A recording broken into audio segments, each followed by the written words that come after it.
¿Qué tal? Muy buen día, bienvenidos a una emisión más del podcast Ilusa On Air. Hoy vamos a hablar de un tema muy especial y tenemos especialistas en esta mesa. Quiero presentar al psicólogo Héctor Gamboa, a la psicóloga Alejandra Durán y a la psicóloga Alejandra Martínez. Bienvenidas a este espacio.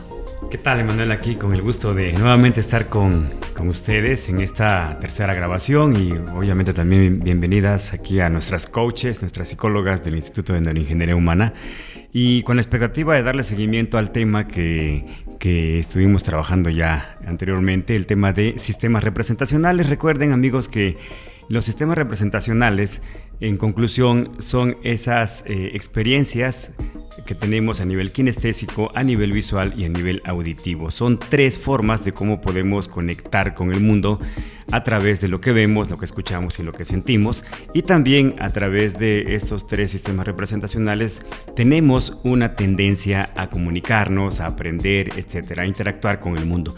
Y hoy vamos a hablar de tres aspectos fundamentalmente que son como tópicos muy relativos a sistemas representacionales que conforman la caja básica, por así decirlo, la caja de herramientas básica de la programación neurolingüística. Estaremos indagando, explorando el tema de la calibración, que quiero hacer un paréntesis al respecto. Dentro de los vocablos que se usan en programación neurolingüística, recurrentemente encontramos palabras que están en otros contextos o han estado en otros contextos, como la palabra calibración, la palabra anclaje, que ya en su momento estaremos explicando cómo es esta analogía que se da, ¿no?, a nivel de la PNL. Quisiera entonces, Ale Durán, que empezáramos con el tema de calibración, ir un poquito abriendo la cortina de esta temática para luego ir poniendo algunos ejemplos y abundando, ¿no?, en la importancia que es para el tema de la comunicación. Así es, pues muchas gracias nuevamente por estar aquí. Y el día de hoy, pues como dice Héctor, vamos a hablar de algo que es como parte importante y la parte fundamental de la programación neurolingüística, que es calibración. Hablamos en el podcast pasado de los sistemas representacionales y fue uno de los temas principales porque eso los vamos a estar ocupando constantemente. Porque al final de cuentas también calibración en qué consiste y también cómo es que vamos a ocupar los sistemas representacionales, porque al final de cuentas también vamos a calibrar de manera visual, auditiva y kinestésica, ¿no? ¿Cómo es que sucede esta parte de la calibración? ¿Cómo es que nosotros podemos percibir cierta comunicación verbal y no verbal a través de un interlocutor, ¿no? Lo que nos están diciendo, lo que nos dicen sin palabras o quizás muchas veces con palabras, ¿no? Y esto es muy importante que ustedes como profesores, como personas que también tienen interacción con algunas otras personas, pues puedes tener tú muy en cuenta para que puedan empezar a detectar ciertas características en las personas que te van a dar mucha información de lo que está sucediendo a nivel interior y que eso te va a ayudar a que puedas tener un mejor impacto a nivel de comunicación o de lo que tú vienes haciendo, por ejemplo, en estos salones de clases. Claro, y mencionar la parte también relativa de todo esto, que es muy importante, que cuando utilizamos estas herramientas nos ayudan a conectar de una manera más genuina con la persona que tengamos enfrente, ya sea un alumno, ya sea otro profesor, los mismos padres de familia.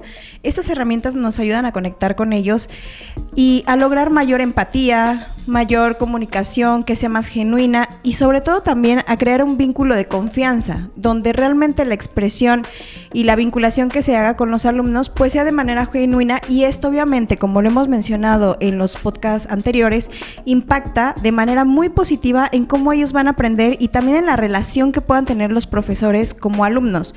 Yo que he estado en algunas ocasiones dando clases a niños, en este caso, también sé que hay un trabajo detrás del profesor, detrás de la persona que está frente al grupo. Entonces, ese trabajo se vuelve muchísimo más tranquilo, se vuelve muchísimo más digerible y más positivo para ambas partes. Sí, y bueno, hace rato comentábamos la la referencia, ¿no? El título de nuestra charla es cómo generar empatía. Y de pronto quizás has estado en alguna experiencia de aprendizaje, en algún curso donde el instructor te diga, es importante que seas empático con tus alumnos, es importante o tienes que ser empático, ¿no?, con tus interlocutores. La verdad es que se queda únicamente a nivel de marco teórico. Algo que siempre he resaltado de la programación neurolingüística es que nos aporta el cómo. Aquí la pregunta es cómo voy a generar esa empatía. Y entonces nos encontramos con esta posibilidad que le llamamos calibración.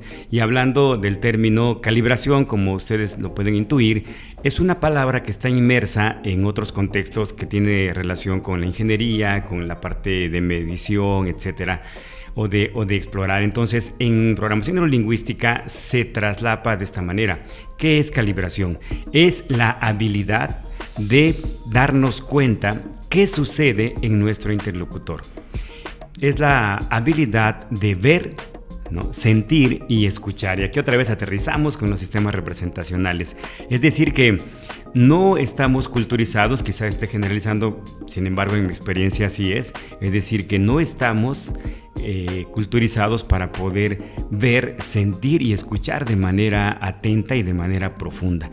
Entonces, a través de esta habilidad podemos conectar mejor con nuestros interlocutores, tomando en cuenta algunos rasgos que en la comunicación ordinaria o en el contexto convencional no son tomados en cuenta.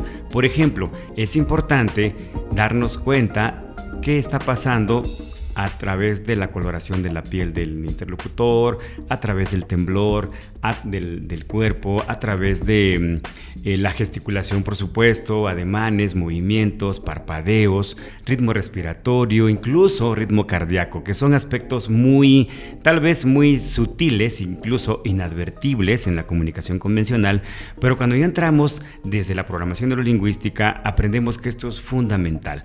¿Por qué? Porque ya lo decía la vez pasada, de pronto en algunos contextos no es tan importante lo que dice la persona con palabras, sino lo realmente importante es lo que no dice con palabras. Es decir, esa comunicación o ese mensaje o esa información que subyace a nivel inconsciente y que es proyectada a través de la comunicación precisamente no verbal.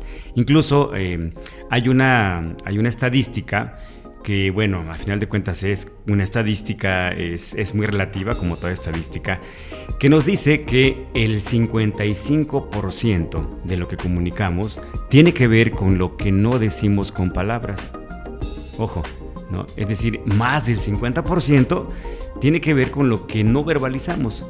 Y el 38% tiene que ver con lo que se relaciona a las inflexiones de la voz, es decir, hablo muy rápido, hablo quedito, hablo muy fuerte, el tono de voz, el timbre, en fin, la intención que tiene la voz como instrumento primordial de la comunicación. Entonces, el 38% y el 7% únicamente corresponde a la palabra.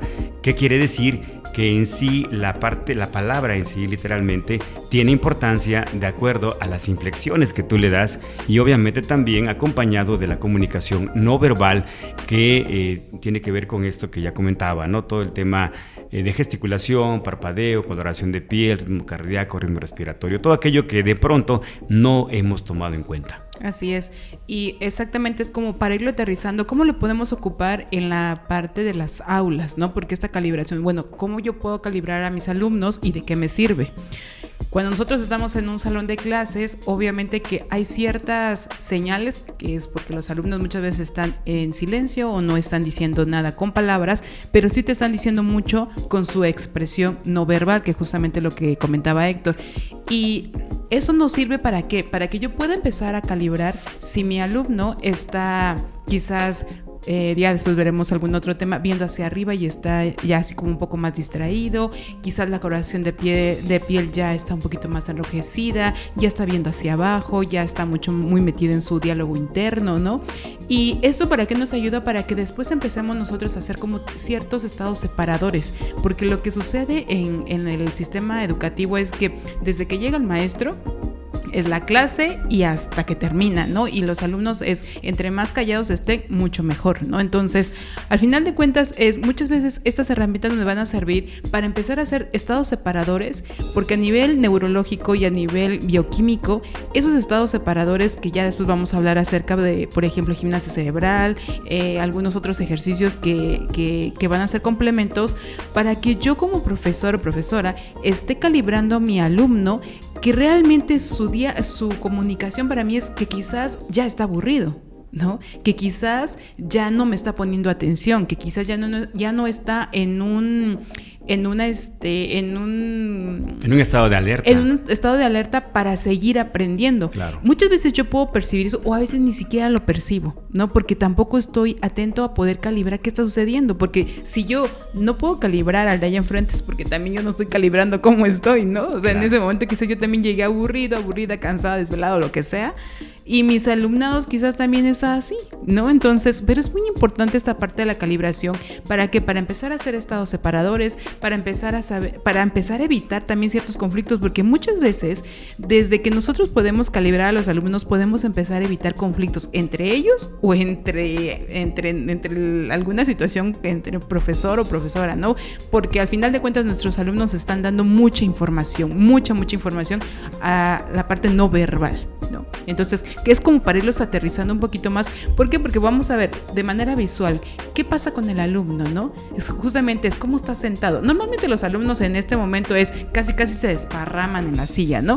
Eso no quiere decir que no te estén poniendo atención. Sin embargo, hay otras señales de manera visual que pueden ser muy sutiles, ¿no? Que es el movimiento quizás de pies, quizás su mirada está hacia abajo, ¿no? O quizás si está hacia arriba no te preocupes tanto, porque quizás está imaginando justamente lo que tú le estás diciendo, le estás comunicando, ¿no?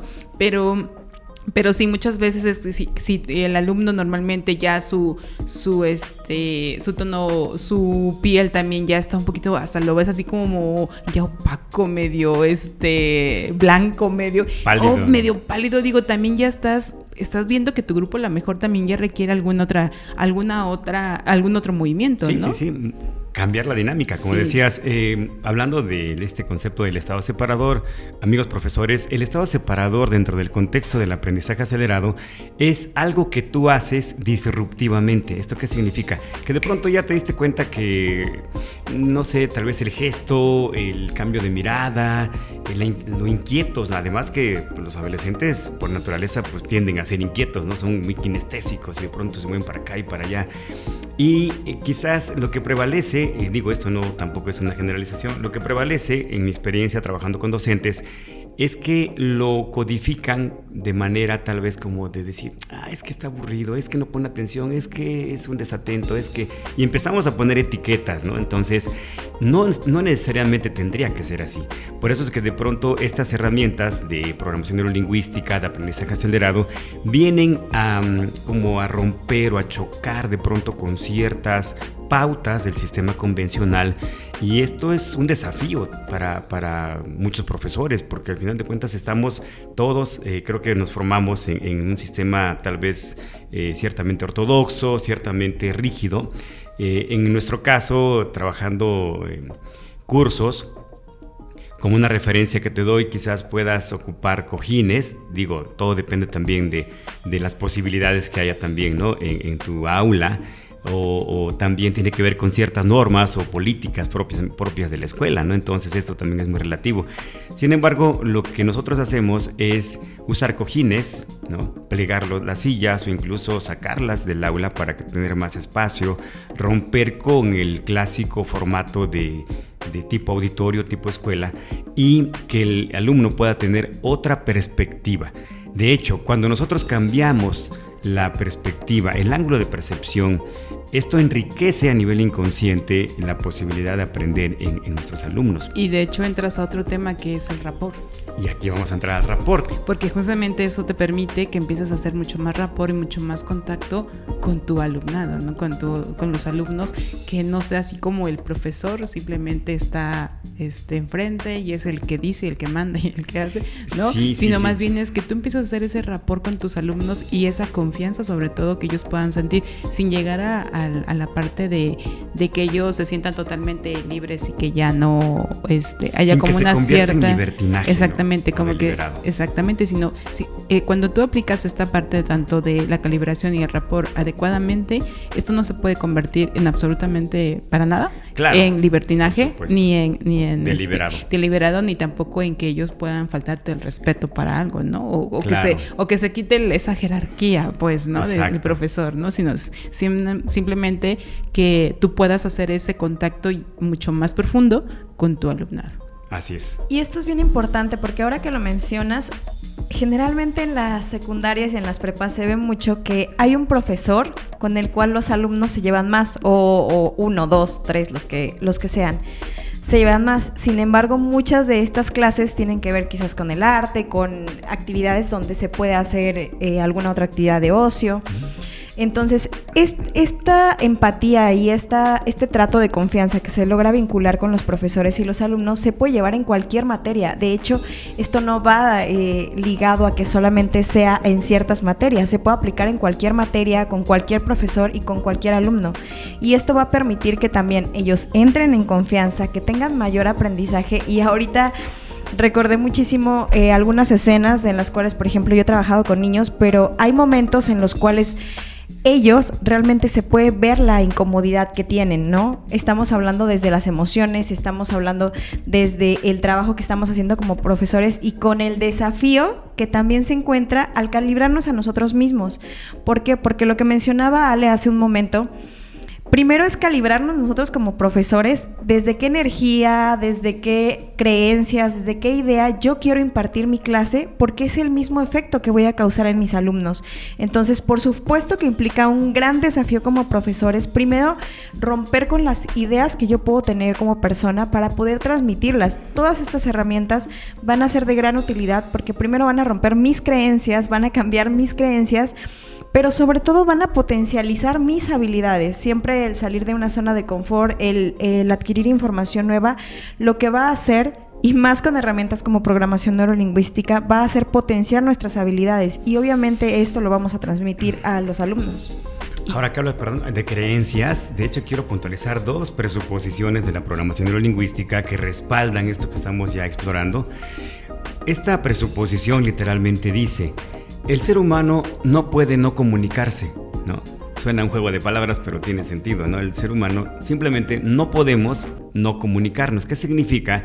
Que permanentemente nos estamos comunicando. Que seamos conscientes o no de eso, esa es otra cosa, ¿no? Pero al final de cuentas es la comunicación inconsciente la que prevalece y que tiene mayor impacto y es a la que menos le damos importancia en términos muy generales, ya que no estamos culturizados para poner atención en aquello que no se verbaliza.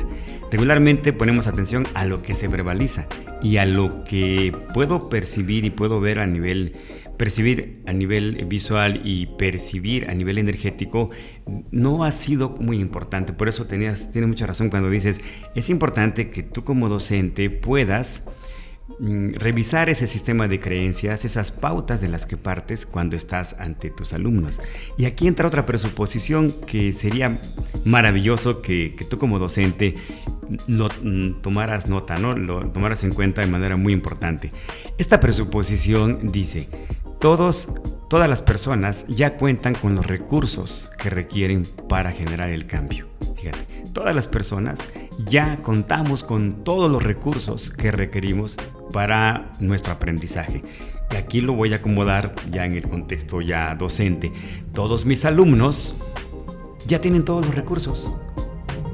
Y esto me lleva a la metáfora de Miguel Ángel Buonarroti, cuando le pregunta a alguien cómo logró esa belleza, ¿no? Cuando hablaban acerca del David, una de sus obras cumbres, y Miguel Ángel Buonarroti únicamente se limitó a responder: el David ya estaba ahí. Yo lo único que hice fue quitarle la piedra que le estorbaba.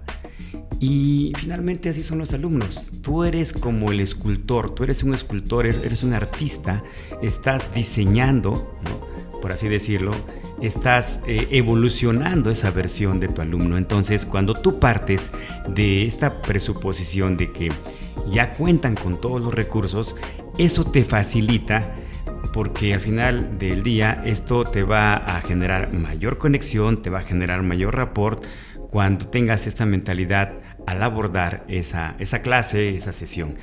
Y bueno, y además esto viene a romper esa jerarquía que rígidamente se ha establecido en el sistema educativo, en donde la mayor de las veces lo que hace es disociarte de esa posibilidad de rapport.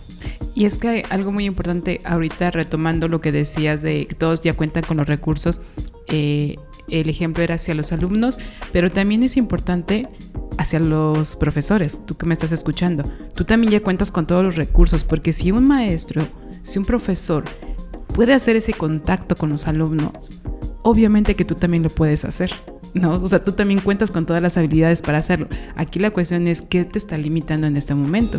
Y quizás muchas veces es importante empezar desde la pregunta, ¿tú para qué vienes a dar clases o para qué estás enfrente de un grupo? Porque es tu última opción, porque, o sea, no tienes otra opción más que estar enfrente. Entonces es como de, se te complica desarrollar habilidades para estar ahí enfrente, porque es que yo vengo a cumplir con lo que mi tema, y no me importa hacer rapport o hacer contacto con los alumnos, porque yo me voy a limitar a dar mi tema. Y si aprendieron bien y si no, también, ¿no?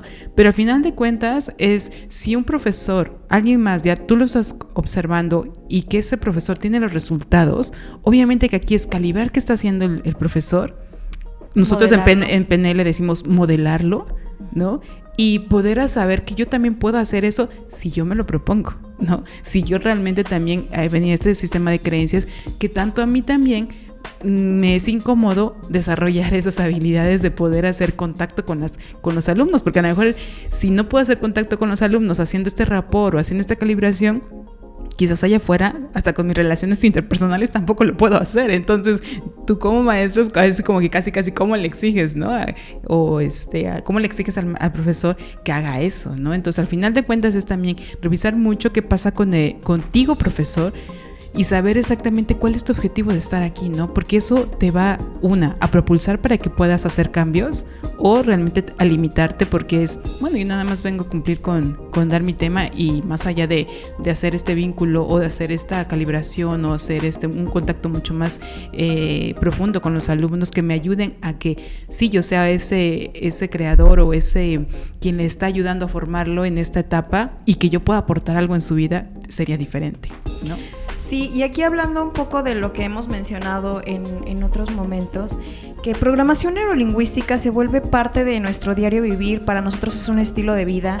Entonces, esta parte yo también los invito muchísimo a cuestionarse desde dónde están ustedes partiendo, porque es el estar enfrente de un grupo, es el trabajo que yo estoy haciendo, la labor que vengo a hacer como compañero de otros profesores, como estar al frente de un grupo, pero a veces no nada más es la última posibilidad, ¿no? A veces es parte de mi formación y tal vez para esto estudié, pero jamás me he cuestionado acerca si realmente si yo lo quiero hacer, si genuinamente está en mi propósito o en mi intención.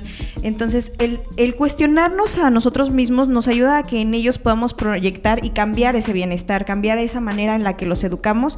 Y primero es reeducarnos. Suena bastante cíclico y bastante quizás rembombante, pero es parte de lo que nosotros vamos a educar en ellos, de lo que vamos a formar. Creo que la mayoría de profesores o todas las personas tenemos un profesor en cualquier nivel que hayamos estado, tenemos un profesor o profesora que marcó nuestra vida y marcó nuestro camino por la escuela. Entonces, esas personas ahora quizás cuando estamos de este lado somos nosotros, en algún alumno, en alguna persona vamos a marcar esa diferencia.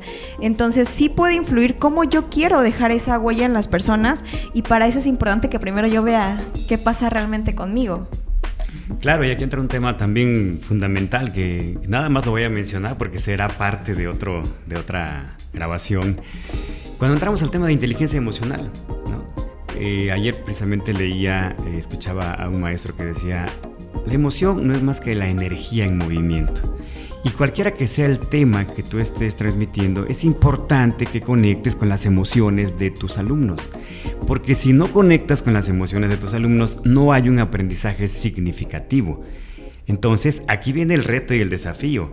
No quiero decir que unas materias sean más fáciles que otras, porque sería una percepción muy personal, ¿no? Es decir, muy limitada, ¿no? Al final del día, todas las áreas del conocimiento son importantes y son factibles de aterrizarlas en algo práctico y de hacerlas lúdicas y de hacerlas sumamente interesantes, ¿no? Imagínate que tú entras a tu salón y tus alumnos te aplaudan porque ya llegaste y porque vas a seguir con esa temática, y que quedó en suspenso eso que estabas enseñando en la clase anterior y quieren saber qué va a pasar con ese experimento en el laboratorio, en fin, 1000 cosas.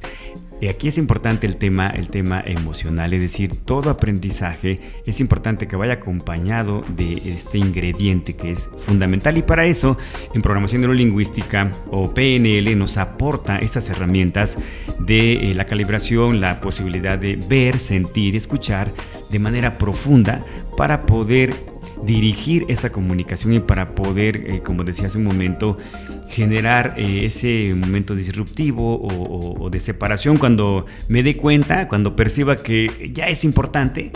Simplemente tú te das cuenta después de 15 minutos, de 5 minutos incluso, ya puedes calibrar que es importante que el alumno se pare un ratito. De hecho, desde cómo llegaron en los primeros minutos, o sea, cómo vienen de la clase anterior. Pues, exactamente, ¿no? Y además que es maratónico, ¿no? Aquí hay módulos de tal vez de 50 minutos, tal vez de 1 hora, y quizás la inercia que traes, de pronto alguien esté pensando, oye Héctor, pero es que traemos un contenido bastante intenso y es importante acabarlo, es importante cubrir todo, y de pronto eso como que es abrumador y es estresante. Y si tú entras a un aula estresado, ¿qué crees que va a pasar? Eres espejo, es decir, acuérdate que somos espejos, ya este tema lo abordará Le Durán más adelante. Es decir, lo que tú percibas allá en tus alumnos no es más que tu reflejo, así es que esto va a ser muy importante que lo tomes en cuenta ya de inmediato. Es decir, mañana que llegues a tu aula, checa cómo estás, calibra, ojo, aquí ya entra la calibración, calibra, ve, escucha y siente, como se dice por ahí, la vibración de tu salón. ¿Cómo está esa vibración? Y es que, por ejemplo, algo muy, muy rápido también, porque a lo mejor alguien va a estar diciendo, y bueno, ¿y cuáles pueden ser los estados separadores? ¿No? O sea, ya lo calibro, pero ahora sí ya me di cuenta, ¿y qué hago? ¿No? Claro. Podemos hacer desde gimnasia cerebral. ¿Cuáles son gimnasia cerebral? ¿No? Desde ejercicios con los dedos, ¿no? De coordinación, ¿no? A ver, todos vamos a hacer ejercicios de coordinación con los dedos, ¿no? O saquen el pulgar, es el dedo índice de la mano derecha y el dedo meñique de la mano izquierda, ¿no? Y ahora ciérrenlo y vuelvan a salir el otro, el contrario, ¿no? Son como ejercicios muy simples, pero que al calibrar que quizás tu grupo requiere esa como estado separador, pues obviamente puedes empezar a hacerlo, ¿no? No sé, a lo mejor, por ejemplo, tocarse el talón con la mano derecha y talón izquierdo con la mano derecha, el talón izquierdo con la mano izquierda, el talón derecho con la mano izquierda cruzado, sí. ¿No? Pero son ejercicios, exactamente, ejercicios, exactamente, son ejercicios muy prácticos que de verdad van a marcar la diferencia en cómo inicies tu clase o cómo tú hagas un estado separador a la mitad de tu clase, ¿no? Yo sé que a veces puedes tú decir, pues que tengo poco tiempo, pero créeme que si tú ese tiempo, esos 5 minutitos inviertes, va a ser mucho más significativo el aprendizaje que puedan tener tus alumnos, ¿no? Porque es, bueno, que ya calibro, pero ¿ahora qué hago? ¿No? Entonces hay muchísimos ejercicios de gimnasia cerebral que ya les vamos a estar compartiendo, porque de hecho hay libros de gimnasia cerebral con ejercicios de gimnasia cerebral que puedes tú empezar a aplicar, por ejemplo, el abecedario mágico, ¿no? Que también ya más adelante se los vamos a compartir para que empiecen a hacerlo antes de iniciar la clase. Exacto. Al terminar, no sé, todo esto, ¿no? Claro, implementar algunas herramientas, ¿no? Tanto de gimnasia cerebral como propiamente de musicoterapia, claro. También, ¿no? Que en su momento lo estaremos haciendo. No quisiera dejar ahí como suspendido un aspecto que ya mencionaste, Ale, y que va de la mano con sistemas representacionales y por supuesto es como el puente también hacia esto que estamos ya comentando. Hay algo que en programación neurolingüística se llama las pistas de acceso ocular. Aquí quisiera enfatizarlo porque si tú tienes esta referencia vas a poder tener algo tangible para calibrar, es decir, Dicen por ahí los poetas que los ojos son las ventanas del alma. Entonces, en la mirada, en los ojos, el movimiento ocular, hay muchísima información. Hay mecanismos, procesos neurológicos que están directamente... obviamente todo es un sistema, pero cuando hablo de esto me refiero a que hay mecanismos, procesos a nivel neurológico que están directamente relacionados con el movimiento ocular. Y quienes han estudiado este fenómeno, que son los co-creadores de la PNL y otros estudiosos previo a ellos, llegaron a la conclusión que cuando nosotros miramos de la línea horizontal hacia arriba, estamos en contacto con imágenes. Cuando miramos horizontalmente, estamos en contacto con sonidos. Y cuando miramos de la línea horizontal hacia abajo, estamos en contacto con sensaciones. Entonces, miro arriba, imágenes, sonidos y sensaciones. Otra vez, sistemas representacionales. Es como el Padre Nuestro de la PNL, sí, ¿no? Entonces, es imágenes, sonidos y sensaciones. Solo que aquí hay una codificación más específica. Cuando miras arriba y a la izquierda, estás en contacto con la posibilidad de crear imágenes. Es típico, ¿no? Cuando estoy explicando este tema empiezan a mirar para arriba y para acá, ¿o no, Emanuel? Sí, ¿no? A buscar a ver si es cierto. Entonces, es un acto inconsciente. Por eso es de que la premisa aquí es hacer consciente lo que has hecho inconsciente. Y tenerlo como una herramienta. Por eso PNL en algunos contextos académicos se ha connotado como el indicio del instructivo de cómo funciona el cerebro. Claro. ¿No? Entonces, si podemos empezar a dirigir nuestro potencial, en este caso de manera muy específica con el movimiento ocular, sería fantástico.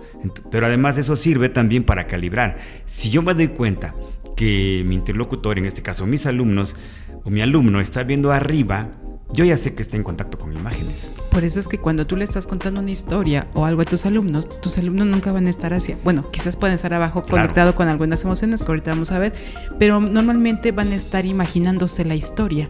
Entonces están buscando imágenes en la parte de arriba, porque están creando o quizás están recordando ciertas imágenes. Y por eso yo te decía hace un momento, no te preocupes mucho quizás si tus alumnos están viendo hacia arriba, porque a final de cuentas lo que están escuchando quizás se lo están imaginando. He encontrado alumnos que de repente hacen sus sumas como que en su pizarrón imaginario, ¿no? Que tienen acá, claro, arriba, porque son, sí, imágenes las que tienen y casi borran ahí, así como, espérame, déjame borrar aquí, ¿no? La suma que tengo arriba, pues, ¿no? Exacto. Porque al final de cuentas las imágenes están en esta parte de arriba. Arriba en general, pero arriba a la derecha tienen la posibilidad de crear imágenes. Ojo, arriba a la izquierda, creo que hace rato lo dije al revés, arriba a la izquierda estás ante la posibilidad de recordar imágenes. Entonces, arriba a la izquierda es recordar. Recordar, claro. Arriba a la derecha. Y tiene relación con los hemisferios cerebrales, amigos. Es decir, hemisferio izquierdo está las habilidades cognitivas, ¿no? En donde recuerdo, memorizo, traigo información.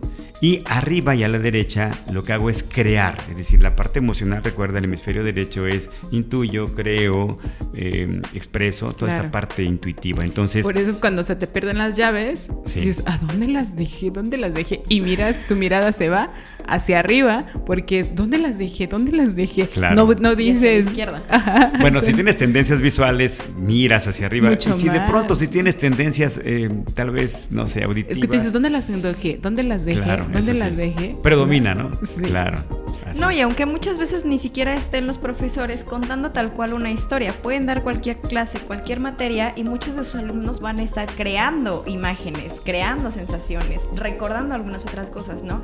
Entonces, ahorita a mí me hizo muchísimo sentido y lo recordé, porque al menos yo recordé que de repente muchos profesores era de véanme, ¿no? O sea, es como el querer que te estén viendo fijamente y piensan o pensamos en muchas ocasiones que eso significa que te están prestando atención, y no necesariamente es así.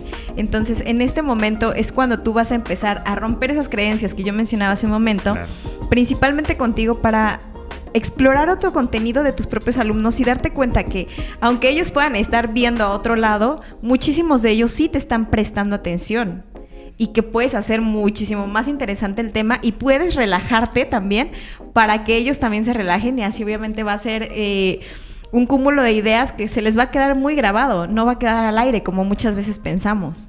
No, y esto me recuerda una anécdota, una escena que de pronto comento en algunas conferencias, ¿no? El salón de clases, la maestra o el maestro metidísimo en su tema, los alumnos, la mayoría están ahí atentos, pero hay un chico o una chica que está viendo hacia el jardín. Y en el jardín hay un colibrí y está ahí.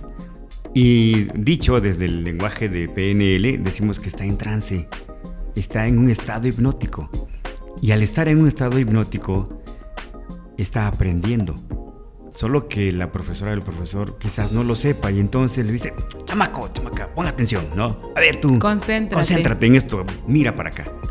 Cuando estaba muy concentrado. Cuando estaba concentrado. Pero, ¿qué pasa? Convencionalmente hay ciertas pautas, o regresamos al tema de creencias, que están anidadas en automático. Y presuponemos que si no me están mirando, automáticamente me están ignorando. Y aparte de eso, si me hago la víctima todavía, entonces le meto una historia, le meto un cuento y pues termino mal, emocionalmente y energéticamente, y me salgo del salón todo frustrado, ¿no? Aburrido, ¿no? Y flaco, ojeroso, cansado y sin ilusiones, pues ¿a dónde vamos a dar, no? Entonces, esa parte, ¿no? Me acordé de una canción de Oscar Atié de hace 40 años, ¿eh? Entonces, esto genera estados energéticos y genera estados emocionales. Por lo tanto, es importante que empieces a considerar estas pautas. Y justamente, claro. porque quizás sí estaba concentrado, porque te faltan todavía explicar los dos. O sea, el otro es el auditivo, también está recordando en la parte auditiva, o sea, cuando estamos viendo en la línea horizontal, claro. Estamos igual, recordando sonidos Izquierda, y creando sonidos. Y en la parte ahora sí que de la línea horizontal para abajo. De la línea horizontal hacia abajo estamos en contacto con nuestro diálogo interno, ¿no? Con lo que nosotros nos estamos diciendo a nosotros mismos y con nuestras sensaciones, ¿no? Entonces, imagínate, un alumno que tú estás hablando porque estás quizás diciendo algo bastante conmovedor o que quieres que realmente tenga un impacto a nivel emocional con ellos, y ese alumno no te está viendo, pero está viendo hacia abajo, en la línea horizontal hacia abajo, es porque está conectado con sus emociones. Entonces sí está teniendo efecto lo que tú estás diciendo, pero muchas veces, ¡ey, arriba, véanme! ¿No? Sí, o sea, sí, ¿por qué ¿no? no voltean a ver? Pero está conectado porque está reflexionando. Cuando alguien está reflexionando, difícilmente mira hacia arriba. A ver, déjenme pensar, voy a reflexionar. De hecho, hasta la imagen de quién es Sócrates o quién es el que está... Es una obra, creo que es de Aristóteles, ¿no? Aristóteles creo que es el que estaba viendo hacia abajo. El Pensador, ese justamente. famoso. No, porque al final de cuentas difícilmente podemos hacer contacto con las emociones en la parte de arriba, porque hay imágenes. Entonces, si yo estoy viendo en la parte de abajo, estoy en contacto con mis sensaciones y con mi diálogo interno, que estoy reflexionando acerca de lo que estoy escuchando, me estoy diciendo, me estoy cuestionando, quizás estoy reafirmando ciertas cosas. Por eso es que estamos aquí. Por eso cuando nosotros le decimos a los papás, si tú estás regañando a tu hijo y tu hijo está viendo hacia arriba, mira, no está teniendo impacto todo lo que le estás diciendo, porque no está haciendo contacto con sus emociones, claro. No está reflexionando acerca de eso, ¿no? Sino más bien está disociado totalmente. Utilizando o dicho de otra otras manera, prestando el avión a papá o a mamá. Incluso Sí. pasa también en el ámbito docente, ¿no? Claro. Si el alumno está viendo para arriba, no hay conexión. Entonces, para eso es la calibración, que estés atento o atenta a cómo es ese cúmulo de mensajes permanente que te está dando tu alumno. Y bueno, con lo que decías ahorita, Ale, abajo están el contacto con la parte interna. Podemos decir que es la parte emocional, la parte del diálogo interno. Aquí hay una clasificación también muy sutil. Si alguien mira abajo y a la izquierda, está en contacto con su diálogo interno, que tiene más relación con la parte analítica, la parte de sopesar, la parte de comparar, calcular, de estar ahí como en esa parte de darse cuenta, de tal vez de calificar, ¿no? No sé. Y en la parte de abajo a la derecha es una conexión más a nivel de sensaciones, a nivel de emociones, Exacto. a nivel de susceptibilidades, ¿no? La parte sensible. Y esto nosotros lo trabajamos prácticamente pues cotidianamente, ¿no? Tanto en los acompañamientos por eso, personalizados, ¿no? por ejemplo, alguien cuando no quiere llorar, ¿hacia dónde mira? Claro, arriba. Hacia arriba, es como, no quiero llorar, no quiero llorar, no quiero llorar. Y Aguantándose. eso sí, aguantándose hacia arriba, porque es... Tienes quiero el nudo en no la hacer garganta. contacto. Pero veo hacia arriba porque no, o sea, porque hago contacto, me desconecto. Pero si yo miro hacia abajo es como de, me conecto y ya lloro, pues no. Para o sea, evitar hacer para contacto evitar con hacer- esa parte emocional de Claro, hecho. entonces por eso es que te digo, nada más el simple ejemplo, ¿no? Si yo quiero evitar de llorar es, no quiero llorar, hacia arriba, ¿no? Pero quieres llorar, clava el pico y... Claro, y esto no es consciente, no es que alguien te diga, oye, mira para arriba porque ahí no vas a poder llorar, ahí No, vas a pero aguantarte, lo- ¿no? Simplemente es una necesidad de tu mente inconsciente, es decir, una reacción a nivel inconsciente que te dice arriba, ¿no? Entonces, fisiológicamente, ahí ya se complica. No quiere decir que no vayas a llorar, No. sino se complica, a diferencia de que tú bajes la mirada. Sí, y haces mucho más contacto. Conectas con las emociones. Totalmente, ¿no? Entonces entiendo todo esto como una preparación también para llegar a este punto de ser empático con el alumno, ¿no? Y precisamente supongamos un escenario, llega un profesor a dar su clase y se encuentra de un lado con un grupo que son de auditivos, que otros que son kinestésicos, otros que tienen las imágenes también. ¿Cuál debería ser su proceder, ¿no? O sea, seguir con la clase, continuar con la clase, porque bien decían hace ratito, esto puede causar un shock en algún maestro, ¿no? Sobre todo si son sus primeras clases, ¿no? Claro. Llegar y ver de repente que no le están prestando atención aparentemente. ¿Qué es lo que debería de hacer? Concentrarse también él, porque estamos hablando de las concentraciones de los alumnos, pero ahora también el maestro, ¿no? ¿Cómo le volteamos la tortilla? ¿Qué debería hacer? Vaya. Sí, bueno, aquí, Totalmente. Yo creo que aquí lo que hemos estado mencionando y lo básico es que el profesor empiece a explorar, como lo decía hace unos minutos, desde qué punto está partiendo, o sea, desde qué tema voy a dar, cómo lo voy a impartir, puede caber la preparación del tema. Y, por ejemplo, algo que se me ocurre muy fácil y muy práctico es que, por ejemplo, viendo los sistemas representacionales, ya sabemos que es visual, auditivo y kinestésico. Entonces, podemos llegar al aula y decirle, en esta interacción con los alumnos, decirle en algún momento, a ver, chicos, vamos a imaginar y empezar a calibrar cómo ellos van a empezar a utilizar su campo de visión, sus pistas de acceso ocular. Entonces vamos a imaginar y va a ser hacia la parte de arriba. Vamos a escuchar, ¿no? Imagínense este sonido. Entonces ellos van a empezar ahora sí que a mover los ojos y la parte kinestésica. Ahora, ¿qué pasaría si ustedes sintieran tal cosa, no? Esto llevándolo a un contexto completamente de ya la clase, tal cual. Entonces, ahí vamos a empezar a calibrar a los alumnos y también jugar con la parte de que si nosotros como personas no somos completamente kinestésicos, tampoco somos visuales y auditivos y tampoco somos sensoriales.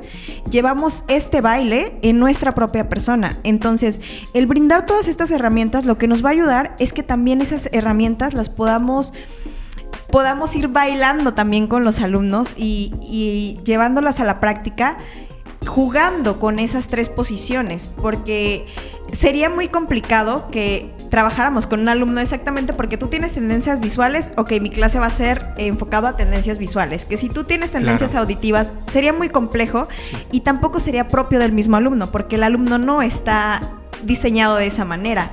Entonces creo que eso podría ser como un ejercicio muy práctico para poder empezar a incluir todas estas herramientas.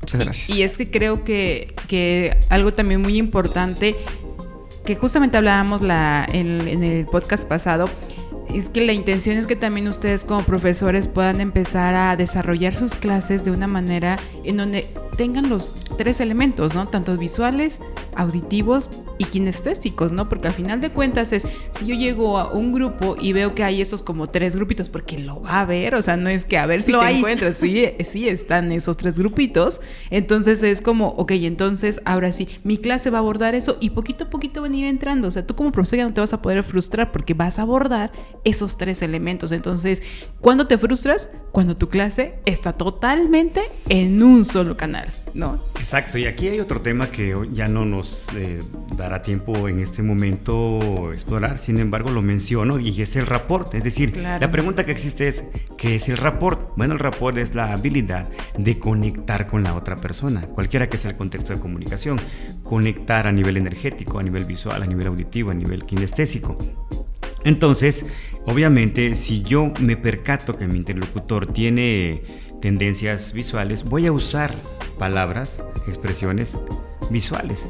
Si es kinestésico, igual. Si es auditivo, igual. Y esta parte ya es la parte práctica, por así decirlo, de qué es lo que voy a desarrollar, qué voy a aprender para poder conectar en un discurso, en una explicación, en un marco teórico, incluir palabras, expresiones visuales, auditivas y kinestésicas. Claro, ese es el objetivo, ¿no? De todos estos podcasts, que los maestros vayan teniendo estas herramientas para que también, ahora sí que vamos en el tercer podcast, entonces nos falta todavía algunas otras herramientas para que vayan ellos incluyendo dentro de sus mismas clases estos 3 canales y no haya tanta frustración cuando lleguen a un salón de clases. Muy bien, les enseñaremos a hacer metáforas, ¿no?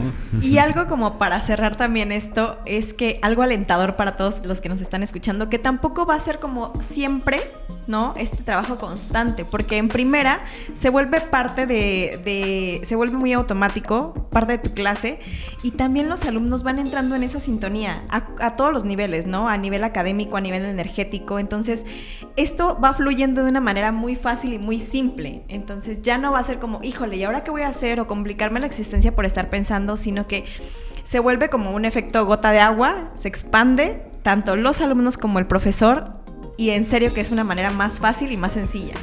En conclusión, se convierte en un estilo de vida, que Así básicamente es. De eso comentaba Ale Martínez hace un rato, que cuando tú ya entras en contacto con estas herramientas, ya no es un elemento adicional en ti, sino ya es parte de ti, es decir, ya no es algo disociado, es algo que forma parte de ti y que en su momento puedes lograr una competencia a nivel inconsciente. Que eso hablaremos de eso. Que de eso hablaremos después también. Pues hay tela de dónde cortar, entonces Sí, vamos mucho. a estar al tanto de la próxima emisión. Les agradezco mucho, coach, que estén Gracias. en este día compartiendo esta información y sí, sobre todo para ese objetivo, ¿no? Para mejorar los procesos de educación, para cumplir con los objetivos en sí que se tienen como parte de la institución y también como parte de todas las instituciones, que pues, el objetivo es comunicar, el objetivo también es educar. Entonces aquí están las herramientas. Muchísimas gracias, nos vemos en la próxima emisión y compartan este podcast.